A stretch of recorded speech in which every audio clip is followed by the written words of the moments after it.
Coming up on the Men at the Movies podcast, we venture into the sea with Finding Nemo. We contrast the characters of Marlin and Dory. After experiencing loss and trauma, Marlin lives in fear, trying to control a world that is not safe. Dory, on the other hand, shows how a life of joy, gratitude, and faith can get us where we need to be. And in the end, we see that the kidnapping of Nemo was used to restore Marlin's identity. Just keep swimming, and let's discover God's truth in this movie. The movies and stories we love are gateways to see ourselves and God in new ways. Every great story borrows its power from a larger story, the story that's written on our hearts and woven into the fabric of our very being.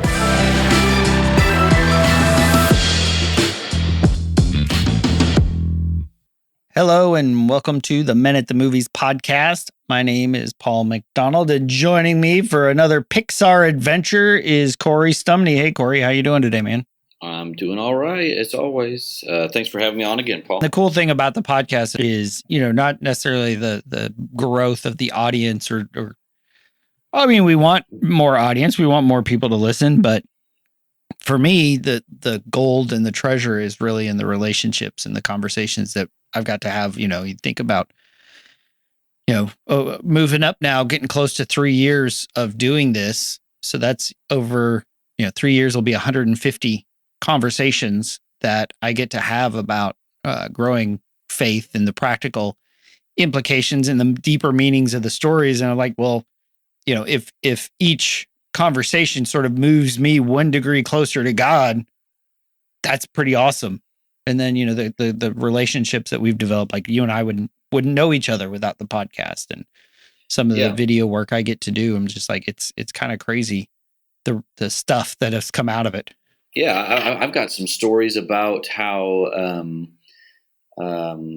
I've been told, and again, this is obviously just kind of our conversations when we're doing some of the Disney/Pixar stuff, but some of our conversations get in the hands of people who are not Christians, and they have started some cool conversations with people.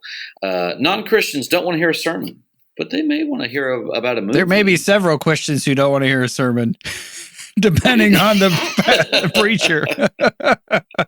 Right.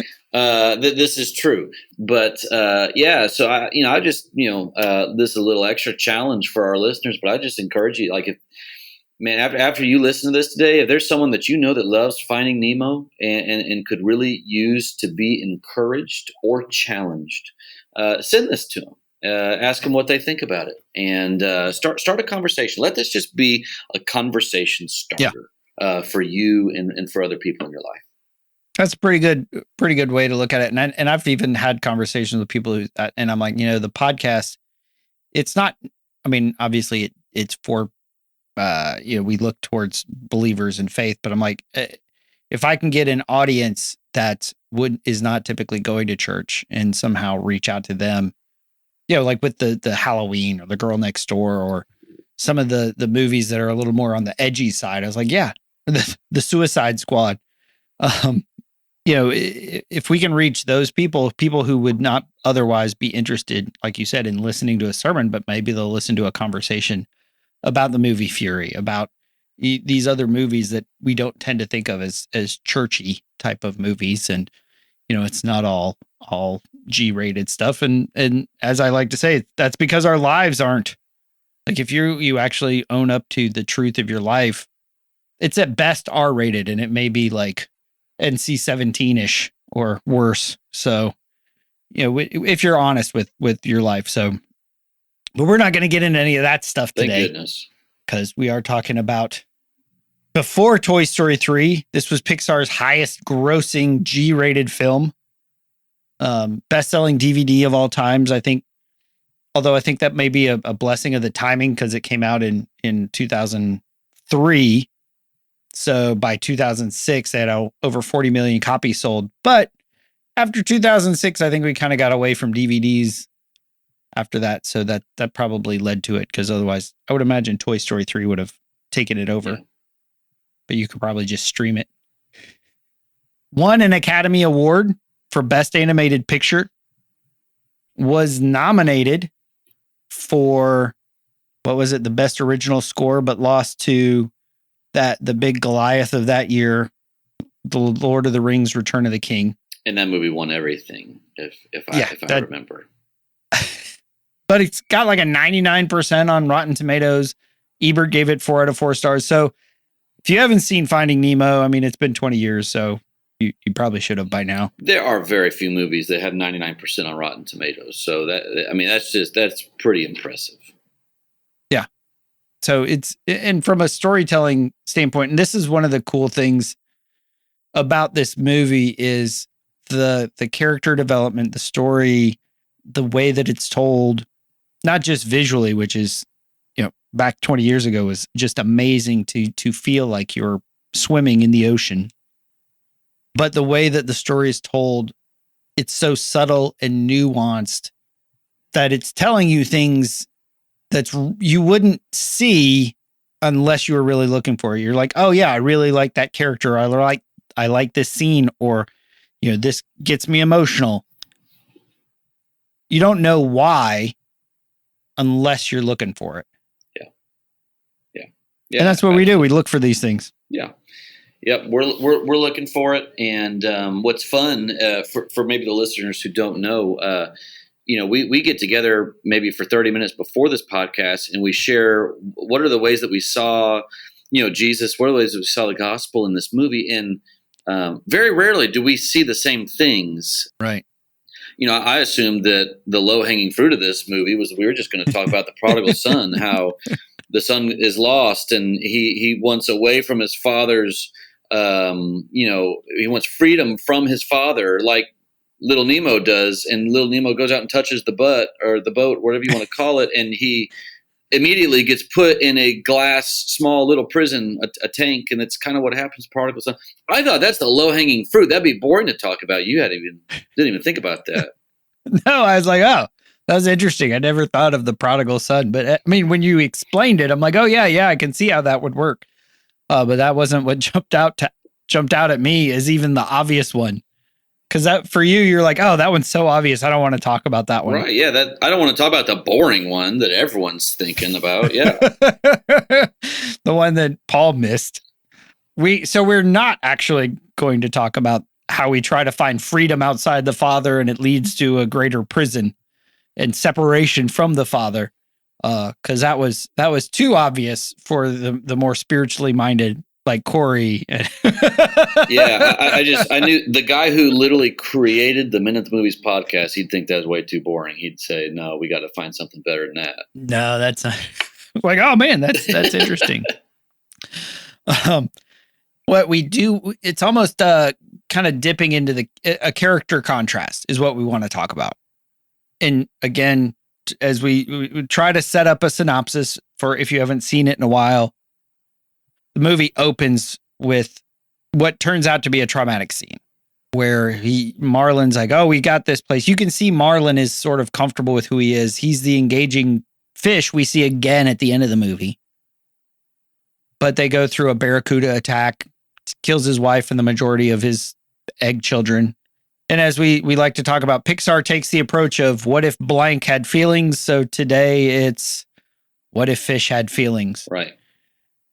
And so then we see the one egg that survives. It's got a crack in it, which leads to, Nemo's lucky fin. Marlin is a super overprotective father, as happens with most people with overprotective parents. Nemo gets to a point of rebellion. It leads to him being taken. We just did a podcast on Taken, so this is like Taken, G-rated Taken, without all the dead bodies. And so the story is really Marlin's pursuit, wanting to. It's in the title: Finding Nemo, rescuing Nemo, coming back home. And along the way, he does all these things. But the other character, the other person outside of this that ends up being a fixture is Dory, because Marlin meets Dory along the way. And what we're going to discuss in a lot more detail today is how Marlin and Dory, sort of the character contrast between them. again, like I said, the writing's so good. In the first couple minutes of the movie, he talks about seeing a whale. He talks about a shark. He talks about a sea turtle. All things that will eventually be Marlin will actually encounter along the journey. But that's just good writing, is that setup. But again, the good writing is you see it, the differences between Marlin and Dory along the way that culminates in probably the scene we're going to talk about the most of when they're stuck in the whale, which is interesting, not just from the spiritual Jonah perspective, or even how Jonah was the archetype for Jesus in the tomb, but even Joseph Campbell, that's a stage of the hero's journey, is in the belly of the whale. And what happens in the belly of the whale is we face our innermost fears. And that's what happens. Yeah. At his very, very, very center, Marlin is a control freak, right? That's just who he is. He is a youth minister's worst nightmare, the biggest helicopter parent there ever was. I'm a youth minister, for everybody wondering why I'm saying that. But so Marlin is a unbelievable control freak. He lacks faith. All throughout the movie, he is faithless, right? He does not believe in putting himself out there. He does not believe in good things are coming. He just doesn't. That's who he is, right? There's a scene early on, super short, that sums up, because here he is in the beginning. He's with his wife. He's with the hundreds of eggs. Half will be Marlin, half will be Coral. Yeah. Half will be Coral, but she wants one named Nemo, which is how Nemo gets his name. But like us people, he goes through a traumatic event where he loses just about everything. And what happens when, and again, going back to that concept of if our lives are actually, if we're honest with our lives, they're likely not PG-13 rated. They're probably R or worse. Because going through that situation for us, it might be the loss of a job, the loss of a dream, the loss of a partner, loss of a child. Could be these traumatic events, and they change us. And that's what we see with Marlin. But he adopts this driving philosophy of life that I think many of us followers of Jesus, believers, Christians, whatever title you want to carry, a lot of us adopt as we look at the world around us. And we see as they're trying to leave their anemone, leave their house, Marlin tells Nemo, all right, we're excited. First day of school, here we go. We're ready to learn, to get some knowledge. Now, what's the one thing we have to remember about the ocean? It's not safe. That's my boy. So, first, we check to see that the coast is clear. We go out and back in. And then we go out and back in. And then one more time, out and back in. And sometimes, if you want to do it 4 times. Dad. All right, come on, boy. the world is not safe. And that's what leads to his, as you mentioned, his being a control freak and a lack of faith. I think those things go hand in hand. People who are a control freak lack faith. And if we lack faith, we will be a control freak because we have the core belief that the world is not safe. Yeah. We believe that the world is not safe. In a way, of course, it's not. I mean, the world is a dangerous place. We get it. Jesus himself says that the ruler of this world is Satan, and for just a temporary time, he does have authority given by God, of course. But like there's not good things in the world, and we do get that. And yet, if spiritually speaking, if we're just going to be like Marlin, we'll have no role in God's kingdom. There's just not a role for people who are going to choose fear over faith, for people who are going to choose to seek control in just weird and bizarre ways. That's just not the life of Jesus's followers. And that looks different for everybody, right? That looks different for everybody. And so we're not going to call anybody out specifically or any lifestyle out specifically or anything like that. Yeah, you're never going to be all you can be if you are trying to make sure everything in your life is controlled and secure. I mean, Jesus himself says, if you want to save your life, you're going to have to lose it. And those who lose their life are the ones that are going to save it. Yeah, and I think back to that whole idea, the world is not safe.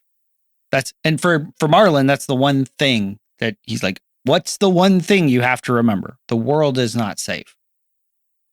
Early Christians, their world was definitely not safe, especially in the Roman Empire, where the significant persecution, not just the horror stories of Nero, but you look at the martyrs of the faith of the early church, and it would be very easy to adopt the mentality the world is not safe.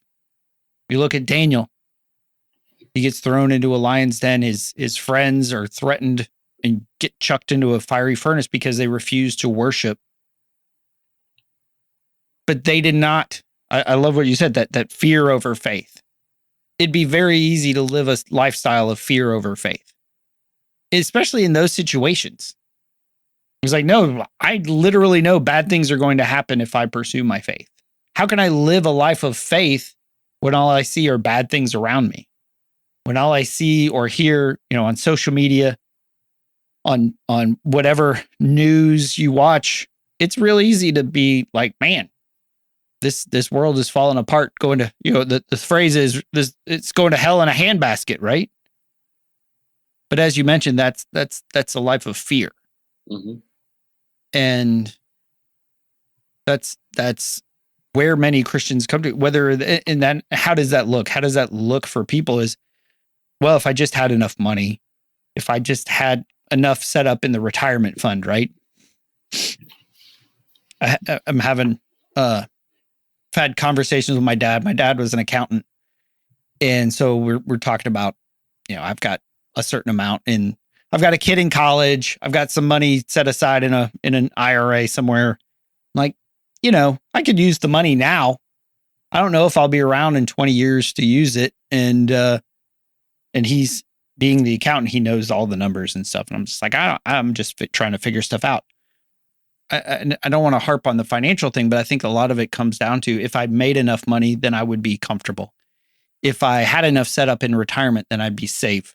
Then I would be taken care of, because the world is not safe. So I need finances. I need education.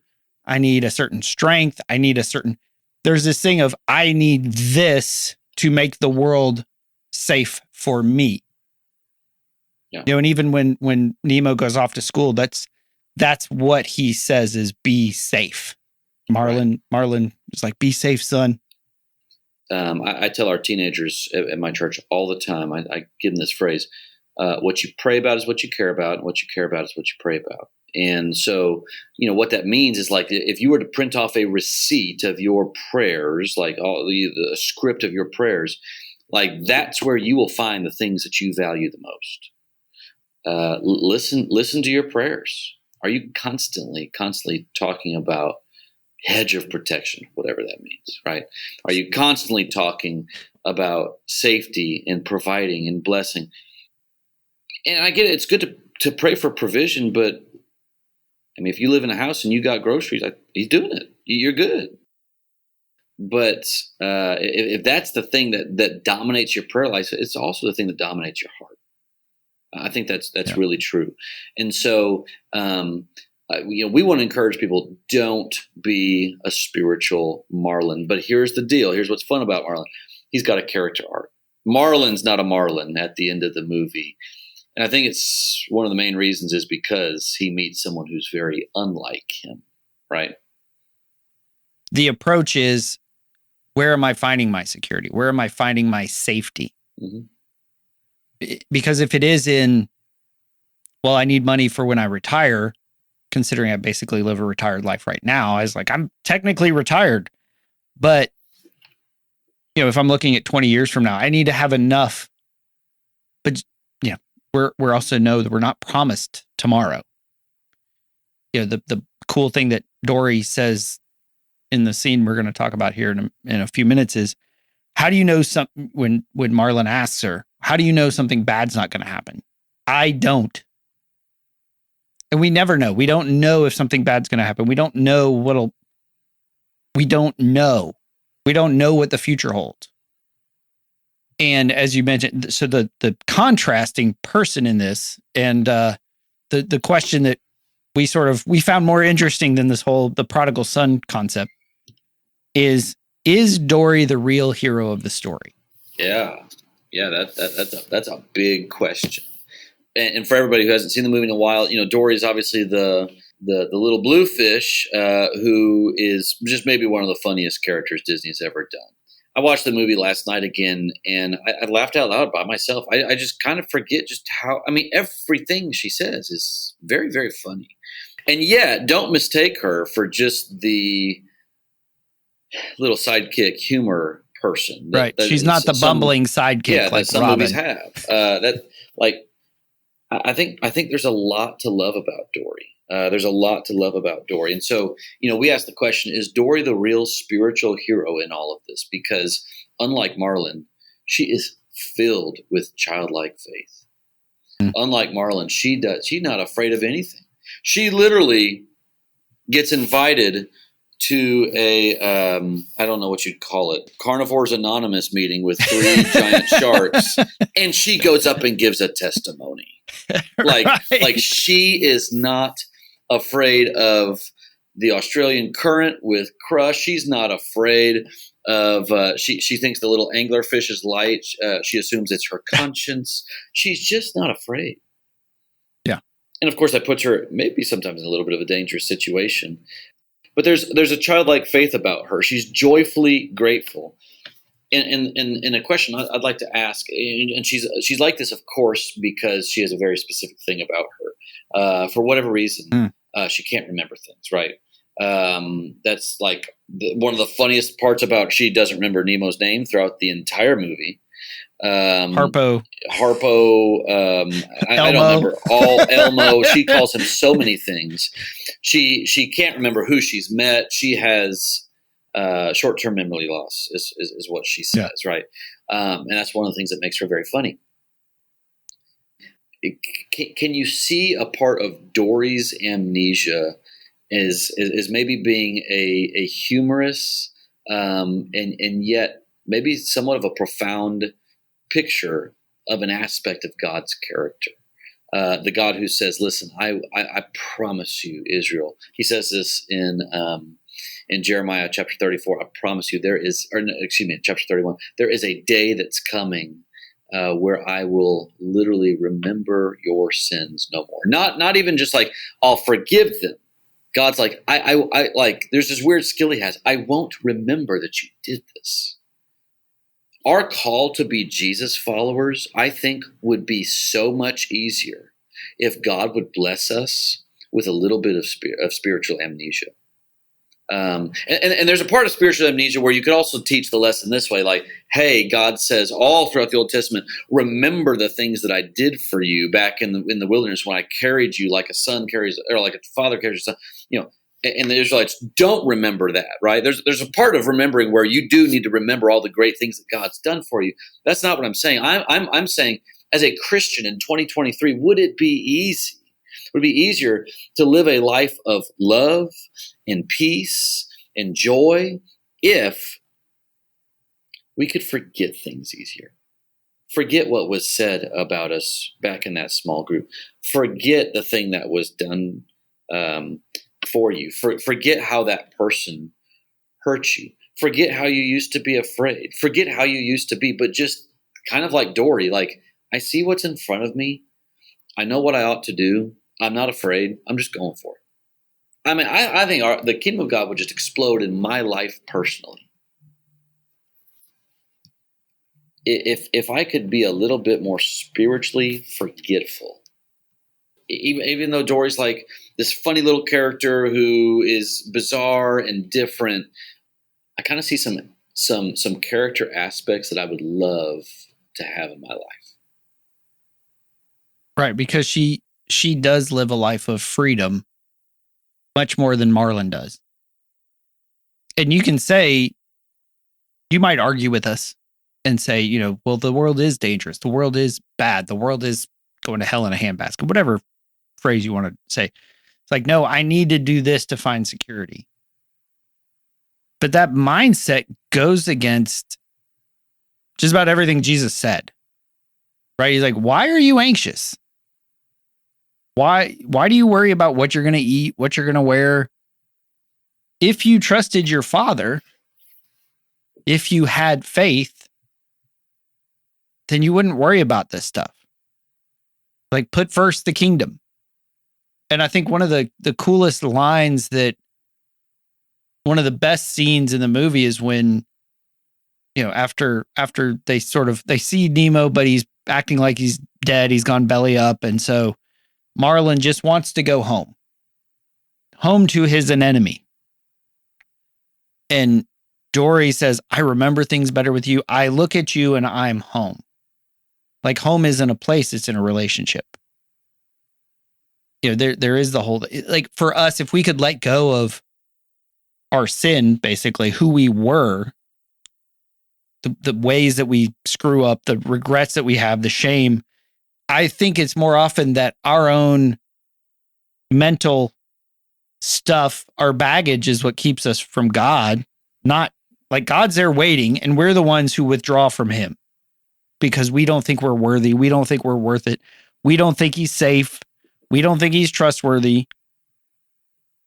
We don't think we can trust him. You can't, I've had this bad thing happen to me in the past. And it might be yesterday. Like, this happened and it was terrible.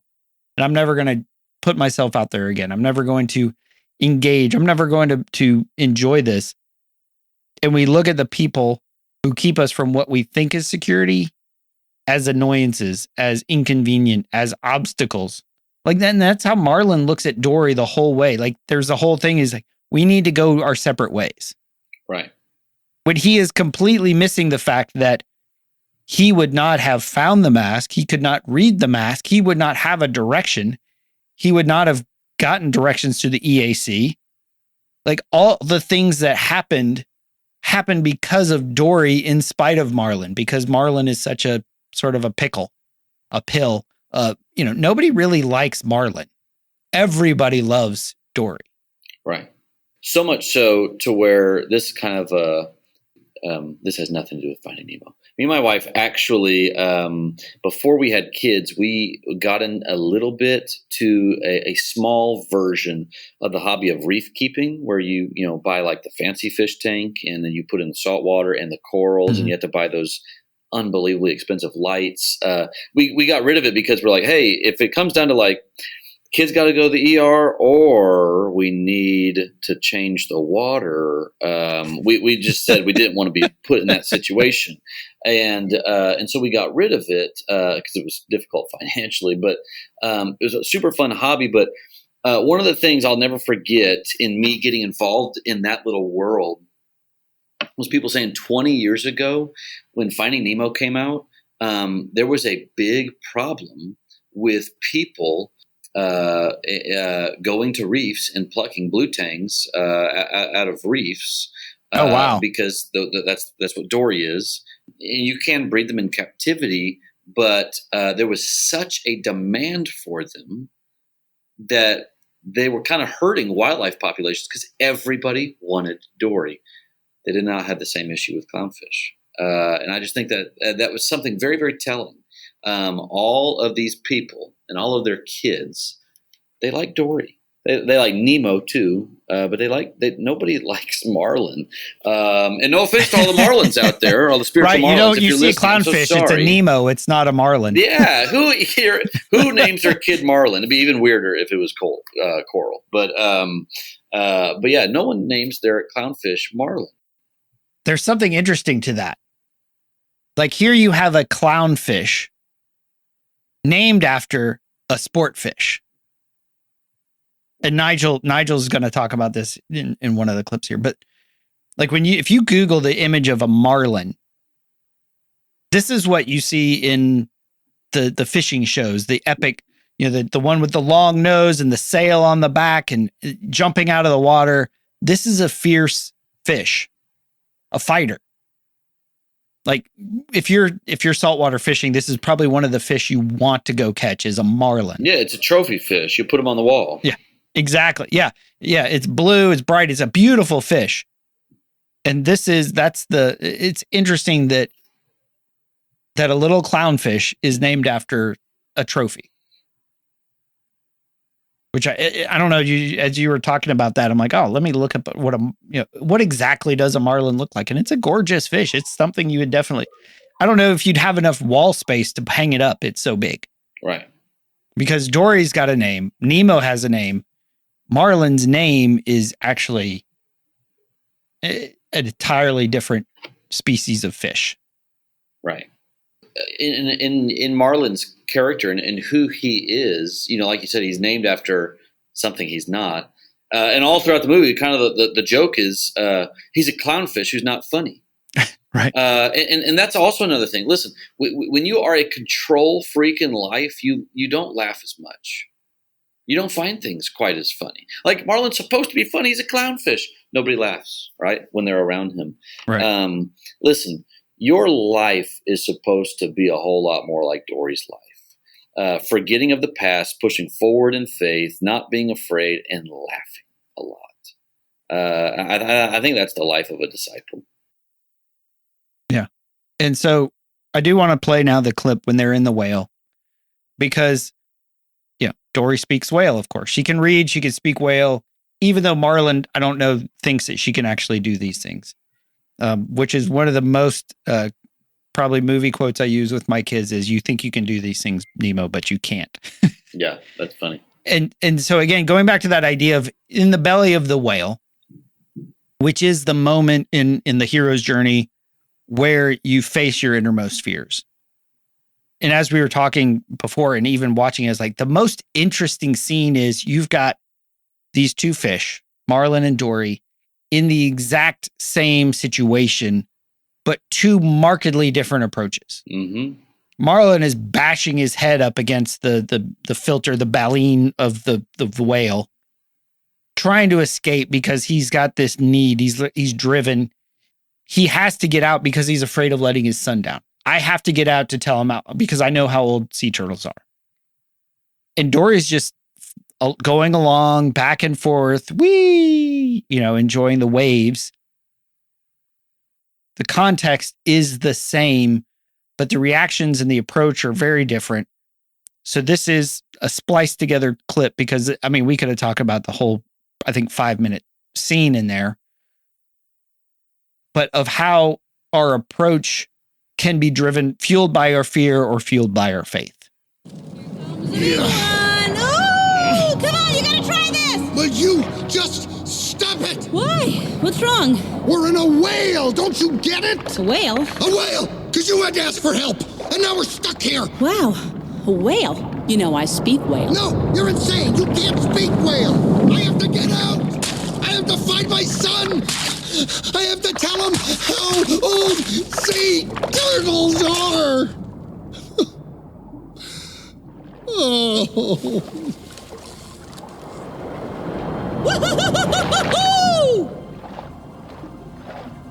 Hey. You okay?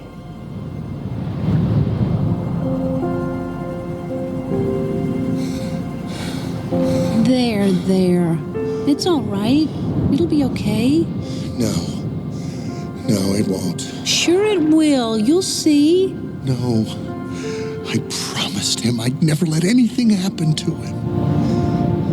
Huh. That's a funny thing to promise. What? Well, you can't never let anything happen to him. Then nothing would ever happen to him.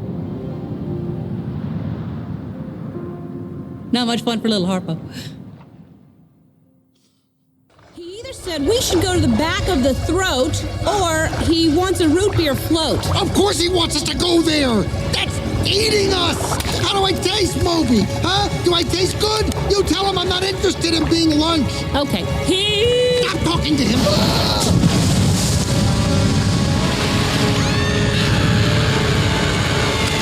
What is going on? I'll check! No more whale! You can't speak whale! Yes, I can! No, you can't! You think you can do these things, but you can't, Nemo!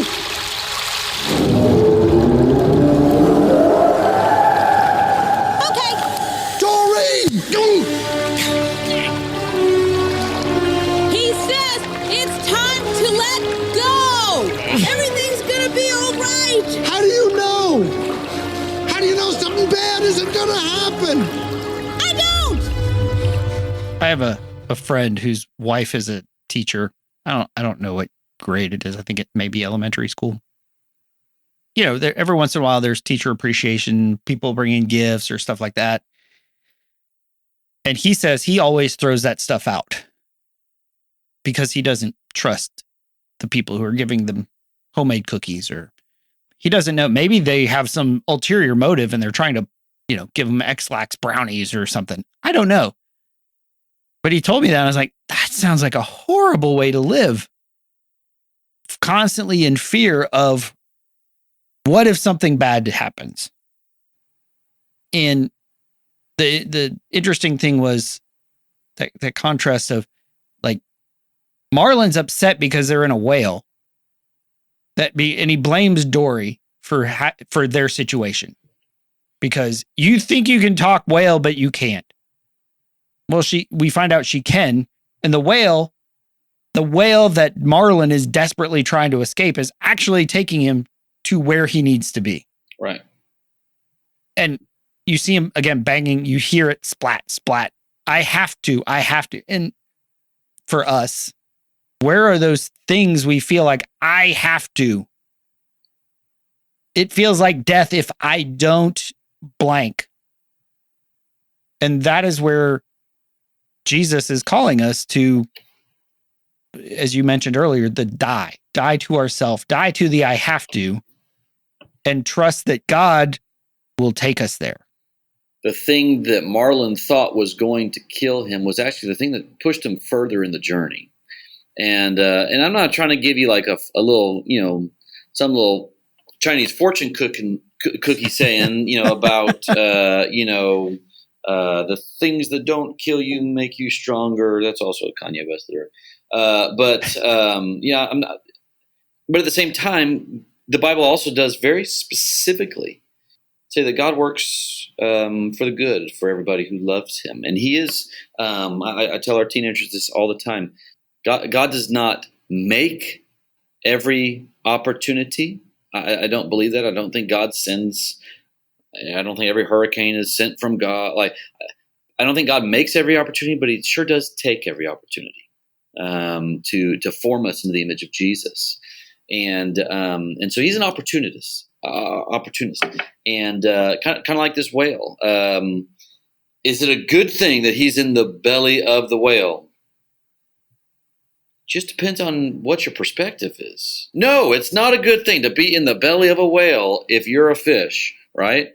Right. But if you can see the bigger picture, which of course they can't, so you can't really blame them. But if you can see the bigger picture, it's actually something that's being used to their advantage. Is it scary? Yes. Is it terrifying? Of course. Is it even horrible? Sure. And I don't even know if I caught this last night as I was watching this. I mean, all movie long, he's getting onto Dory for not being realistic, for not being logical, for not thinking things through, just constantly getting onto her. And right here he says, he's yelling at her, you can't do that. And he says, you just can't do that, Nemo. That's an awesome line, because it's the ultimate icing on the cake, that it's not just his relationship with his son where he's a control freak. This is his life, right? This is who he is. This is a Freudian slip of all slips. And he doesn't even mean to do it, but like, this is his whole life. And so he is, he's hanging on this whale's tongue, and Dory's hanging there too, and they've got the line. Dory says, "It's time to let go." Right? It's time to let go. Like you said, how do you know something bad won't happen? I don't. Listen, even when we, as Christians, we walk with God, bad things happen. In fact, I'd almost even say Jesus kind of promises that. That's John 16:33. In this world, you're going to have Right. trials and issues and troubles. And doesn't Paul or Peter say, if Jesus, the Son of God, had to endure the cross, what makes you think we're going to get off easy? Right. That's my paraphrase. Right. And so, I just kind of get this sense that, John 16:33 says, in this world you're going to have trouble, but take heart, Jesus says, because I've overcome the world. We belong to the person, to the being who went through every single trial. And he's like, I've been there. I know this. I get this. And I'm not promising it's going to be easy for you. It's going to be terrible, whatever that is, right? Mm-hmm. But I do think God wants you, whatever that whale tongue is that you're holding on to, I do think God wants you to let go. No, there's no promises bad things won't happen. And actually, that's not true. There is. Promises bad things will happen. It's life, right? Right. But I think here's the huge, huge, huge thing that Marlin finds. You can see it in his animated face. He's worried, but when he finally, before he lets go, when he decides that he's going to let go, his face relaxes. Some of us spiritually, our face muscles are just so tired of clenching because we're worried and we're afraid and we cannot let go because we want control. Here's the deal. Security is a fine thing to pursue. Security is good. I think we were made to live lives where we feel secure, right? But being a control freak, desiring control, I think security and control, while they do sometimes kind of walk hand in hand, they are slightly different, okay? They are slightly different. Marlin realizes security is not actually found in control, but rather it's found in surrender. It's finally when he does let go, his face relaxes. He doesn't have to worry about these things. And you can be a little more, faith brings security. That's what's awesome. That's what's so great about our Christian faith is that it doesn't mean that we just don't care what happens anymore. It's that we actually do, and we believe that we have security. It's not our white knuckles that are grabbing it, right? It's a gift that's been given to us, right? It's not our white knuckles that are grabbing the security. We are allowed to have security. That's an okay thing to pursue. Just accept it. God gives it to you. Are you going to be afraid? Are you going to be? Are you going to go through trials and are bad things going to happen? Yes. But listen, our face muscles can relax and our white knuckles can calm down. Bad things will happen. There's going to be a lot of tears in this life. But security is found not in control. It's found in surrender. It's found in letting go and saying, God, I really do trust you. I understand there's going to be a lot of bumps on this road, and I might walk out of here with a damaged fin, right? But I really do trust you. And because of that, I'm going to do what you say. And I'm not interested in grabbing control, like you said, in the where you can maybe kind of find it in the things of this world, as in a status or a job or a relationship or a lot of times money. I'm just going to find my security in knowing that at the end of this movie, my name is written in the book of life, and I'm going to be fine. That's my sermon. I loved what you said about the relaxing. And that's what Jesus said is, come to me. He's like, are you worn out of trying it your way of trying? Like I've experienced, I've been a Christian who's been like, I just don't want to sin. And so I'm like alert and fearful and afraid of doing anything. It's like, just come to me. My burden, my yoke is easy and my burden is light. And that's not typically we know that phrase, everybody knows that phrase, but we don't actually experience the lightness and the easiness of faith. I love what you said. We think we have to hold on. And what we need to do is just relax into our Father's embrace and realize that He's holding us. It doesn't, He's not saying evil won't happen. That's what Joseph said. What you intended for evil, God used for good. As you said earlier, God's an opportunist. He takes what is meant for evil. He didn't say it was good. He said it was evil. Basically, in this movie, the kidnapping of Nemo is used to restore Marlin's identity. The kidnapping wasn't good. It was evil. As you were saying, all these people were going out to the reef and clearing the seas of blue tangs. That's evil. But God's going to use it for good. But do you trust the one who rules the universe, the one who is actually in charge? Knowing that no matter what happens, no matter what the diagnosis is, what the meeting result is, I'm not the one in control. God is. And will I trust him? I saw a Facebook reel the other day, and it was this guy, and he was at the movies, and he had this popcorn bucket, and you could just see him kind of head on, and he's just like, tears are coming down, and he's got wide eyes. And the caption, it was very simple. The caption just said, point of view when you get to heaven and God shows you all of the horrible things you went through and how he used them for your good. It is so exciting to think, man, I can't wait to watch the highlights of this life, and to see him from a different perspective. Mm. We all are like, it's a Pixar movie. You're going to be fine, Marlin. You're the main character. You're not going to die. Maybe that's how God feels, right? I've written the end of the story. You're going to be fine. Jesus already died and rose. He's done it. You are going to be okay.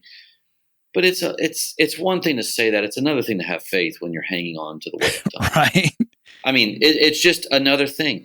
And so for people out there who are really going through some things, my family's currently really going through some things.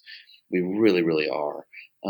It is absolutely belly of the whale kind of a situation for some of the members of my extended family, and they're going to be listening to this, I'm sure. And they know what I'm talking about. In the midst of all of it, it's really hard. I do this to our teenagers all the time. If you're listening on the podcast, I'm pointing to my head and then I'm going to point to my heart. Okay. We know God's truth here, but so often it is very difficult to know that in your heart. There's an intellectual knowledge and then there's a faith knowledge, and they don't always line up. Spiritual immaturity is where that intellectual knowledge gets spiritually choked in your neck somehow. It cannot descend down to the core of who you are, descend into your heart to where the intellectual knowledge, and I'm from Church of Christ. You might not even know what that means. Church of Christ people love intellect and knowledge. All we do is Bible study. Okay. We will out Bible study anybody out there. Okay. Didn't say we're going to out love people, but we will out Bible study anybody. And at the end of the day, I desperately want for our teenagers in my church, I want this stuff in their head, I want it to drop to their heart, right? Because when you are on the whale tongue, it is like knowing in your head all of the stuff does not help you if it has never dropped. It just doesn't. It will never help you. Education plus inspiration is what leads to transformation. And so often we get one of the two, right? Either you get an incredible motivational speech on, how to, you should go do this. Well, it's like, okay, I feel pumped up now, but I have no idea what to do. Right. I have no idea how to actually follow Jesus. But then there's the other side. It's like you sit in a great Bible class and you learn so much and now you have all this knowledge, but you're fine to just go home now, right? You got to have both if you actually really want to be transformed. And the transformation, the evidence of the transformation, as we bring this full circle, the evidence of that you have education plus inspiration, or you could even say information plus inspiration, and it leads to transformation. The evidence that you actually have transformation is when you are on the whale tongue and you choose the greater thing, which is to have trust in God. And you choose to let go and not be white-knuckled and to let your spiritual face relax. And I think the way that we do that is from a scene that you wanted to dive into a little bit. When Nemo's in the tank, he's hopeless because their plan to get out didn't work because Nemo's trying to get back to his dad. He's trying to get back home, and they're all bummed. He's moping in his little hideaway in the aquarium, and Nigel the pelican shows up because he's heard about Marlin. He's heard about he's on his way, and so he wants to go tell Nemo. And when we remember who our father is, when we see our father for who he really is, then that is what will inspire us to action. And we see, after this clip, Nemo goes and does something he wasn't able to do before. As you were just saying, he's been transformed. He's full of hope. He's full of faith. As Nigel is talking, the focus turns from Nigel to Nemo, and even Nigel's voice sort of fades a little bit as the details of what Nigel is saying matter less than what he is actually communicating about the father's heart for Nemo.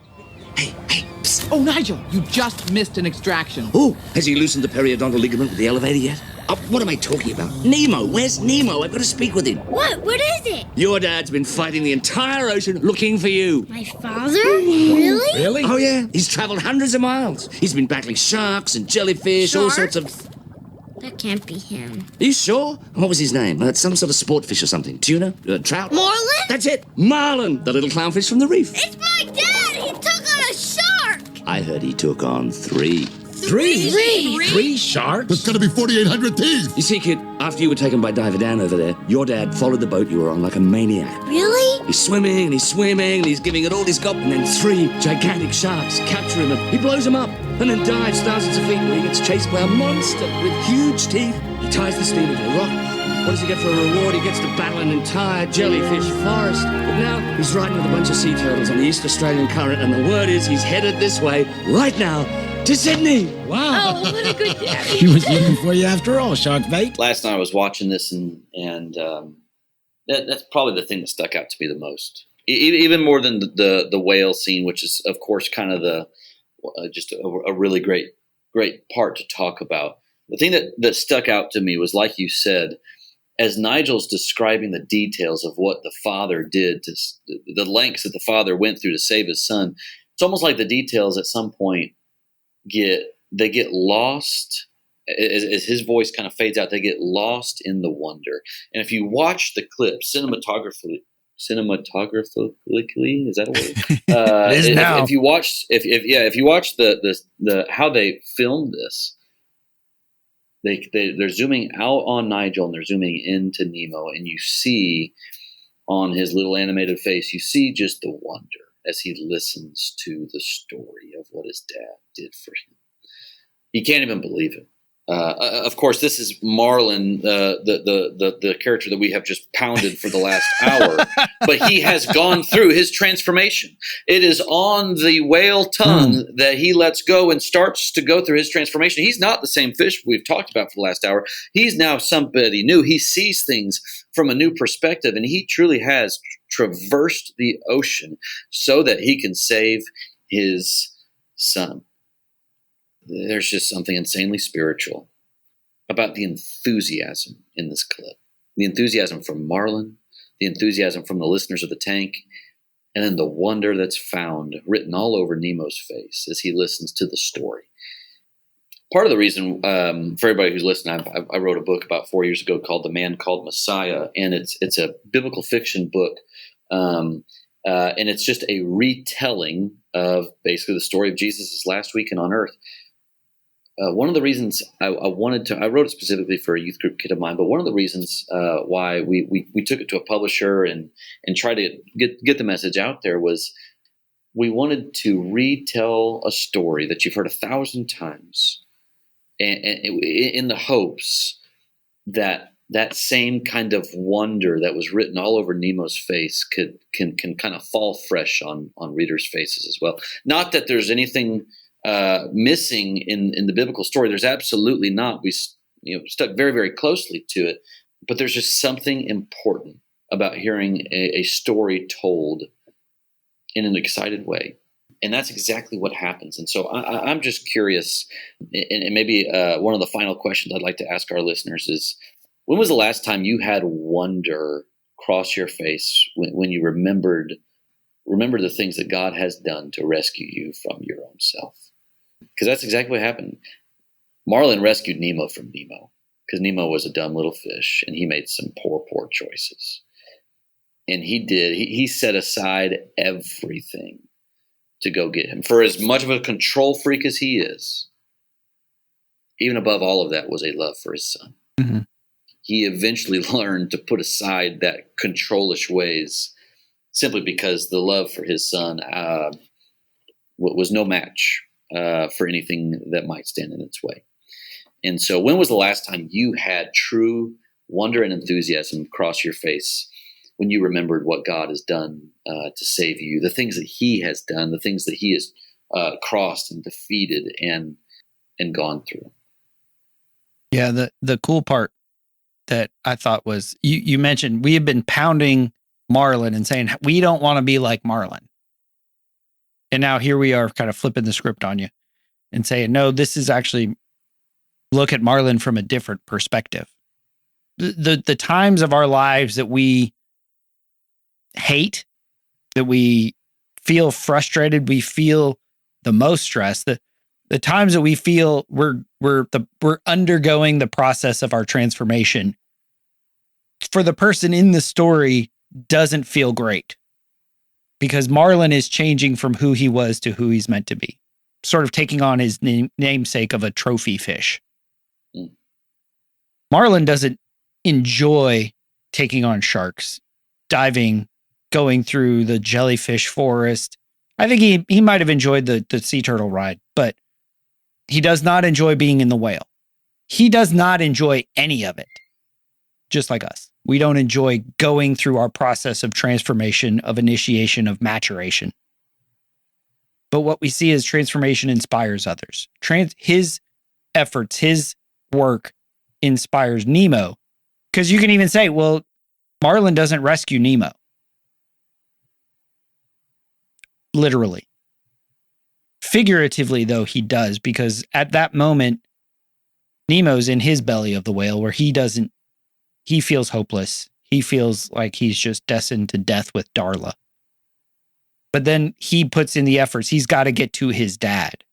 Like you mentioned, it awakened the wonder in him. Like, oh, my dad does love me. And in many ways, what does he say when he first sees Marlin is, I don't hate you, Dad, because those are the last words that he had said to his dad at the drop-off before he touched the butt. But he doesn't let that come between them. He doesn't let his regret, his shame. He's like, I got to get to my dad, and he's going to do everything he can to get there. Right. And then, the big scene where they meet and they just keep swimming and all that, and it's all happily ever after, right? But Marlin is changed. We always look at these stories of who's the one who underwent the most change, and obviously it's Marlin. It might be called Finding Nemo, but really the story is about Marlin.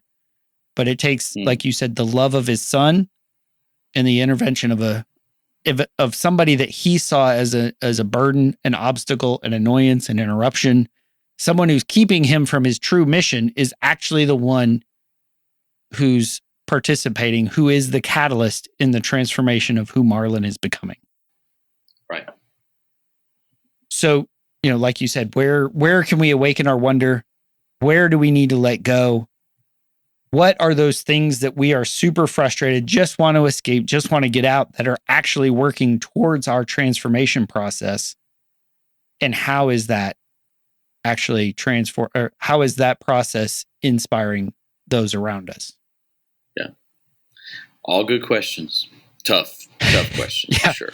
Yeah. He says it's easy, but it's not easy. It's simple, but not always easy. So, Corey, thank you for helping us find Nemo today. Finding Nemo, Finding Marlin. Finding Dory is an entirely different movie. Right, it is. So this has been Paul McDonald and Corey Stumne talking about Finding Nemo. We hope you enjoyed it, and we hope you join us next time here on the Men at the Movies podcast. When life gets you down, you know what you gotta do? I don't want to know what you got to do. Just keep swimming, just keep swimming, just keep swimming, swimming, swimming. What do? We swim, swim. Dory, no singing. Dory. I love to swim in. Dory. When you want to swim, you want See, to I'm going to get stuck on. now with that song. Now it's in my head. Sorry. Something inside has been awakened. I can no longer be who I was before. But if I am no longer who I was, who am I to be?